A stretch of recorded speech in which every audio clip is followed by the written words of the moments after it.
Hello and welcome. This video is a recap and continuation of the class for week 3. In this class we went over the changes to the behaviors for the player, set up an enemy attack as far as the animator goes. I mean, it's already set up, we just call it. Go over what vector 3 class is and what the distance function will do for us. And then we're going to set up a Nav Mesh and attach a Nav Mesh Agent to this guy so he chases the player around. So let's look at the changes first. If I hit play, pay no attention to this red hue thing. It's just a visual bug. Just say it that way. If I go and open up the scene again, you'll see that it's not actually there, it's just going to appear there. But whenever the game's playing, it won't be there. Alright, so if I hit play, see what this guy does. There's really not a whole lot of changes. He still moves in the same manner. If I hit space, he fires a projectile. Alright. Nothing new there. The projectiles themselves are now have rigid bodies attached, so they will collide with things and then bounce off. Whenever they hit the ground, they make an effect.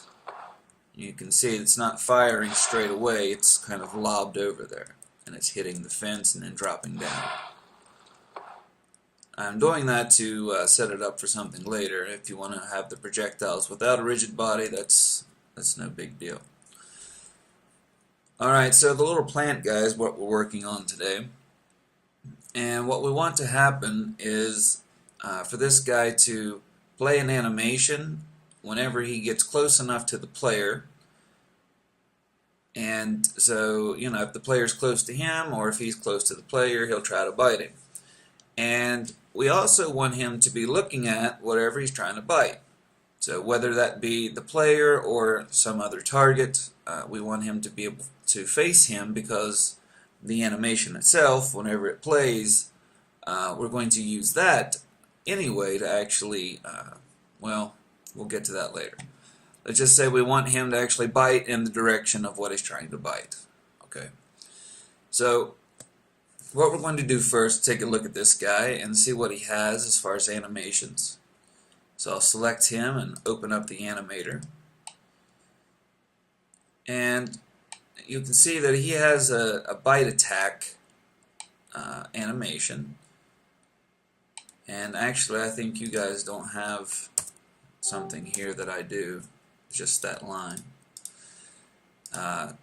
You want to actually select the bite attack and make a transition back to idle, and the little arrow you choose has exit time, and then for conditions hit the plus, and if walk is false.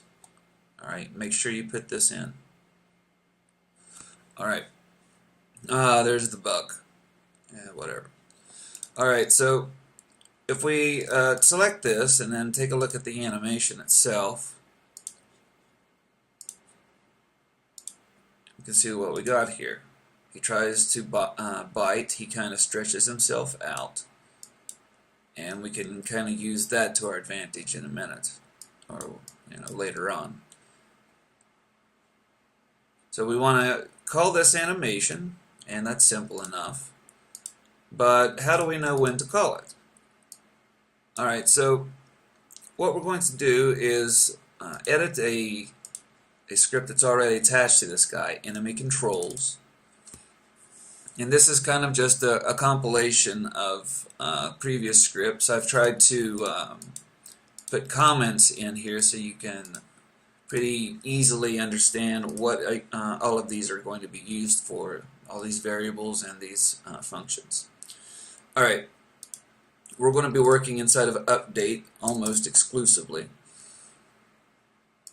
And what we're going to do is we're going to have a public game object. So we'll say public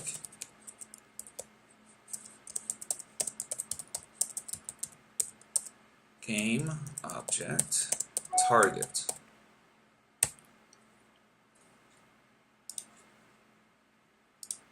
Okay, so and what we're going to do is have this be the target for the enemy. Okay, first thing we're going to do is make it to where he always looks at this. Now in the end result we're not going to use this function, but we're going to use it for now so that you're aware of it.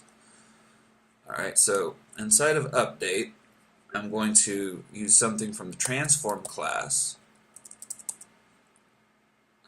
Transform LookAt.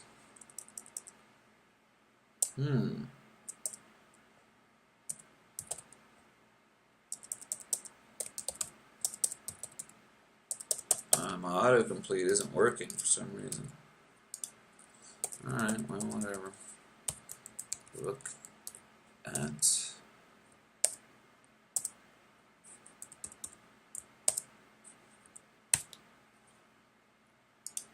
And let's see. Game was a target. Transform. What is going on? Transform.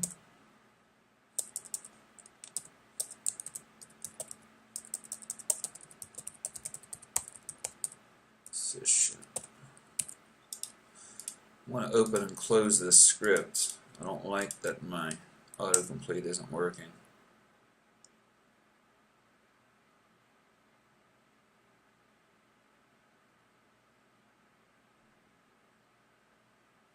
Alright, so if we take a look at this guy, we have that public game object that we're going to drag and drop. So for right now, we want him to just look at the third person controller. So it'd always look at the player. Hit play. And you can see that he's always looking at the player. Or, you know, whatever his target is. Alright, so to get a bigger view of this, I'm going to go ahead and move my scene around a little bit here.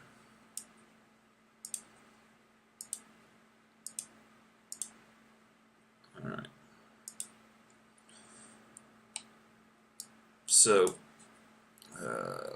if I hit play again, we get a better view. And we can see that he's always going to be facing whatever that target is. Okay. Now, we can always change that target. We can do it programmatically or whatever. If I change that target, you can see that now he's facing the light. And we can use the geo. I'm not sure what he's going to look at in this case. He'll look at the center of it. And obviously those things don't move, so you won't really see anything other than him snapping over there.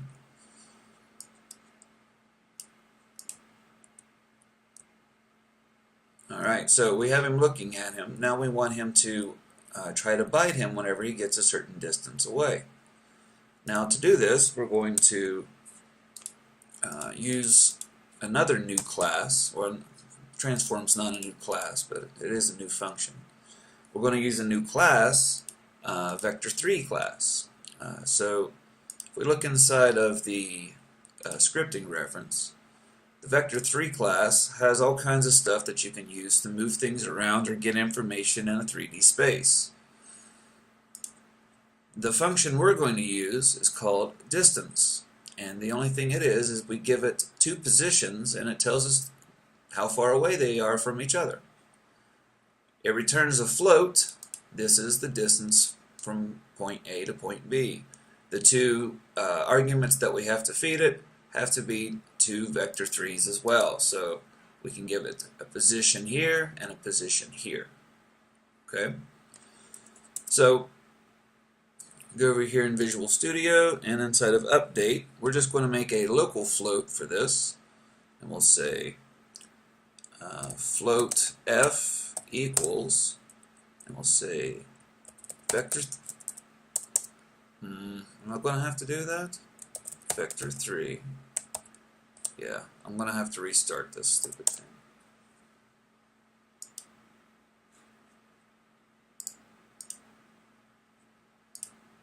Oh yes. Yes, I know. Go away.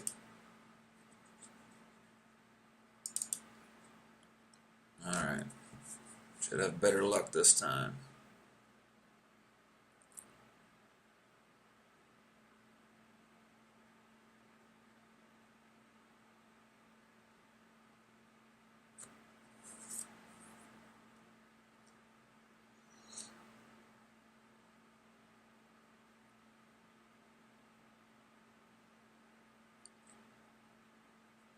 Alright, so this is where we left off. So let's see. Float f equals vector 3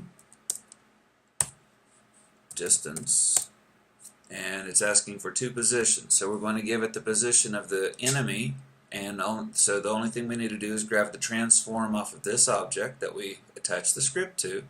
So to do that, we just say transform dot position. So whatever this is attached to, the script. Okay. Now we can give it the second position.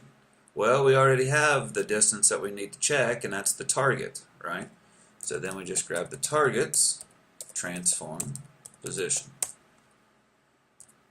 And to see what this does, I'm going to throw this out to the debug log. So I'll say debug log, and I'll just say F. Alright, so whatever F is, it's going to throw it to the console. Alright, I'll hit play. Alright, so we can look over here in the console and see what's going on. 98754, and see, you can use the debug to kind of measure things out inside of your scene. So if you need to do some math and see if, well, if it's this far away, I can do one thing. If it's a different distance, I can do another. And if it's about right here next to him, maybe this is about the point he should start biting. So if we look over here, this comes out to about 4, right? So that's what we'll look for, 4. So instead of doing the debug log, we'll do an if, and if that float is less than 4,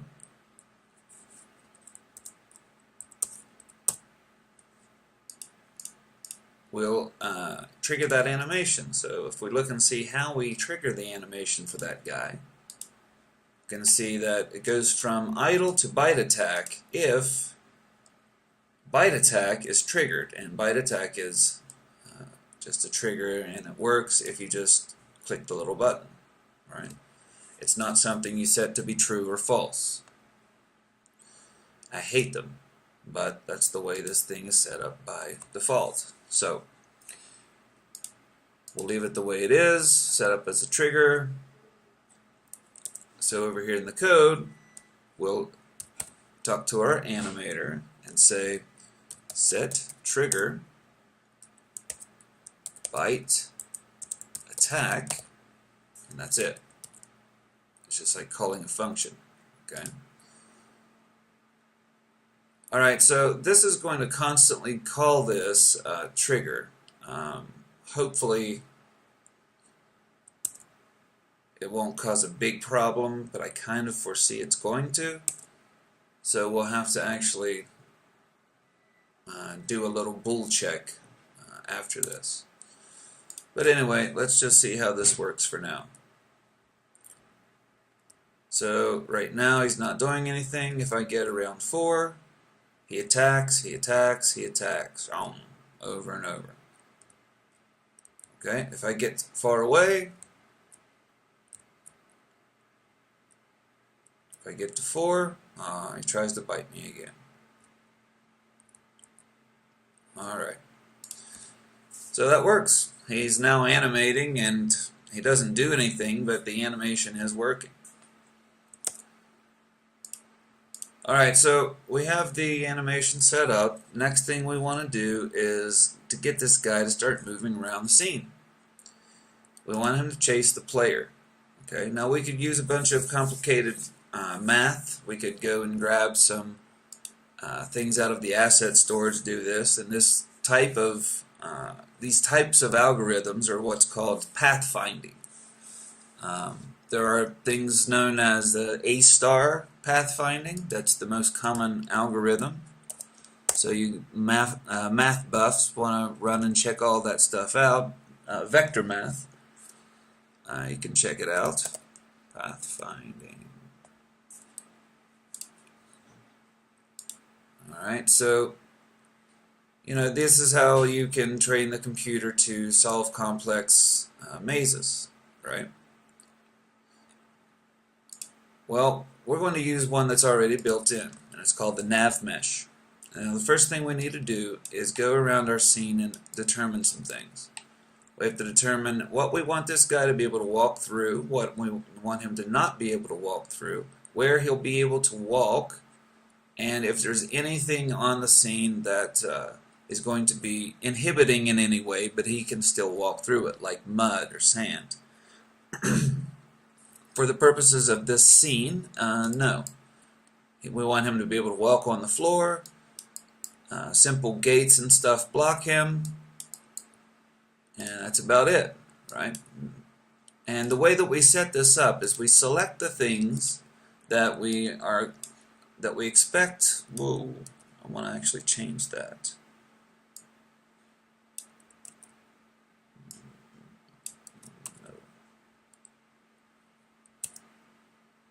All right.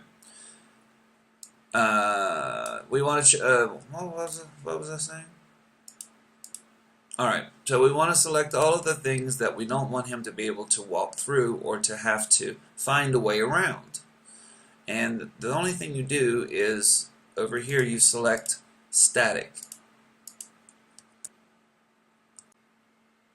All right. So you need to go around the scene and select all of the things that you don't want him to be able to walk through and set them to be static. So the way you do that is you would select the items or the objects, and you would just check this little check mark up here. Now there are different things to set static.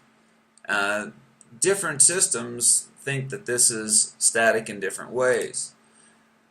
The only one you really need to set is probably off-mesh generation, and you also have to set navigation static, and that's the static that's built in that works with the navigation, the Nav Mesh system. Alright, so after you do that, you also need to set the areas that he'll be able to walk on as well, and you'll have to set that to be static.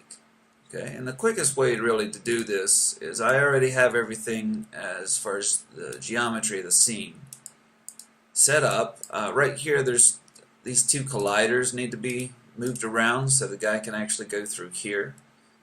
So if you want to set that up really fast, I strongly advise you do. Just kind of move that over there, and this one as well. Kind of move this. Whoa. Move this out of the way. Now we can check by selecting the stage geo. There's something else still here. Alright, so I need to change that one too.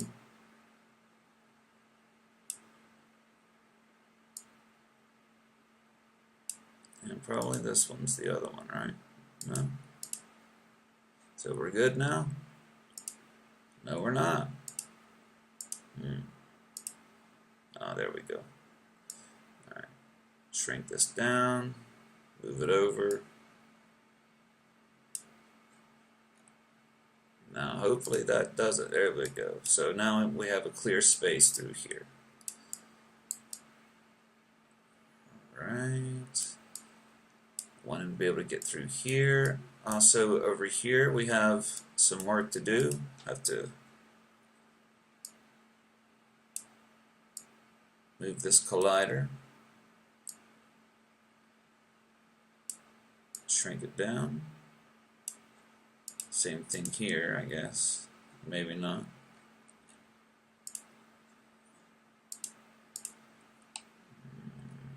This one. Well, which one's the one? this one.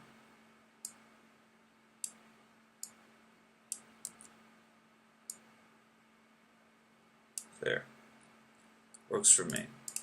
Alright, so now we have all of these openings, which we'll need these later.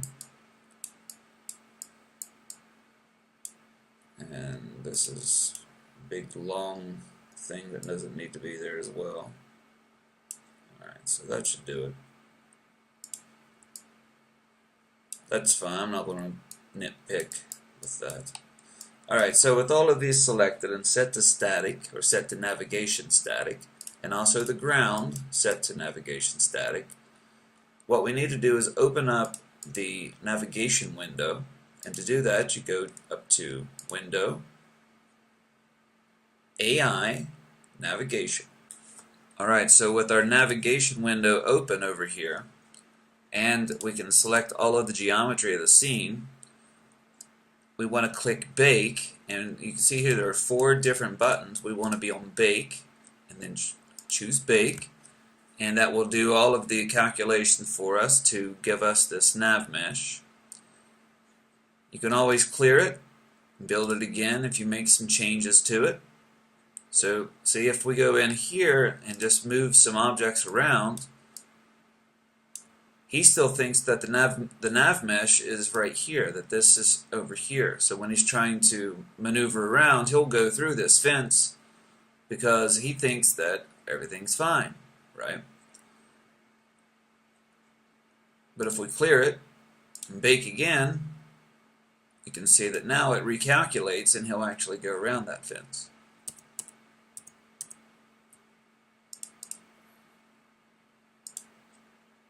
Alright, so I'll bake in my nav mesh. Good to go. Now let's have him to actually use it to determine where he's going and all of that. So we'll select him, and we're going to add a component called Nav Mesh Agent. So you can just add component, type in nav, and it's the first one that pops up. And the Nav Mesh Agent has some things that we can set up: his speed, his angular speed, that's how fast he turns, his acceleration, so how fast he gets up to speed. Stopping distance is very important, because if he keeps going and going, he's probably going to just keep pushing the player, and we don't really want that to happen. We want him to get a certain distance away and then to try to bite him, but not to keep pushing forward. Alright, so we'll have to come back and set this up. But the first thing we need to understand is that the Nav Mesh Agent doesn't have a public setting to set his destination, what he's trying to reach. We have to do that inside of the code, so we'll just go and open up the same script that we've been working on, enemy controls. So here we have our bite attack animation set, and right here at the same place, inside of the update, what we can do is tell this guy to grab the Nav Mesh Agent that's attached to this guy. So the Nav Mesh Agent that we just added. And we're going to set the destination, and that's just a property for the Nav Mesh that we can set. And we're going to set the destination to be the target, the player, set the destination to be his position all the time. So he's always going to be trying to get to where the player is. Okay? So we're going to do this in one line of code. We're not going to make a public anything or anything like that. We're just going to grab that game object. So get component Nav Mesh Agent.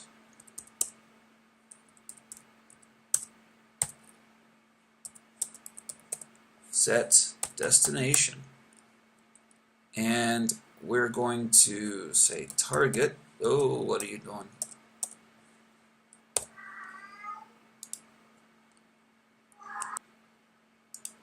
And we'll set our destination to be the target, his position.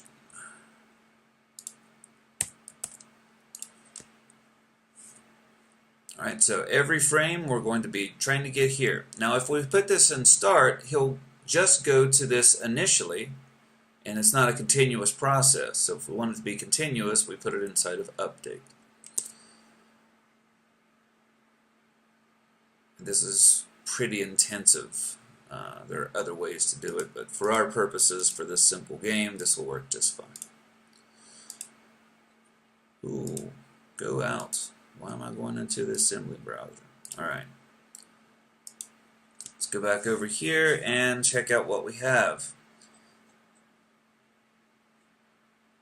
Now, whenever I add the Nav Mesh Agent, keep in mind that it puts this little cylinder around the guy. It looks like it's a collider, but it's not. It's just, that's the actual Nav Mesh Agent. Okay, so if I turn off the collider and all of the geometry too, which I'm not going to bother doing, that little Nav Mesh Agent will still be there. I want to change the radius of the collider to about 0.52 though. Alright, so if I hit play, this should be trying to find his way to the player. And when he gets close enough to the player, he's going to try to bite him and keep pushing him. Now that's what I was talking about with the stopping distance. I don't really want him to keep pushing him like that. I don't really like that. But you can see that as I navigate and get away, he's trying to recalculate to figure out the shortest distance to be able to get to me. And he turns really slow. We can always go in and change those settings. Like if I put 5 for stopping distance, and I get away from him, yeah, he still keeps coming at me, but when he gets to 5, he doesn't try to push me. Okay? And he also keeps coming at me, and it kind of messes with the animation. We don't really want him to be biting and then to be able to just keep coming at you, right? So we need to fix that too. But for the purposes of trying to accomplish what we wanted to accomplish, this works fine. I'll set that stopping distance to be 4. The speed maybe 3, the acceleration 4, the angular speed I'll set to be maybe 150. So it turns a little bit faster. Hit play and give this a test.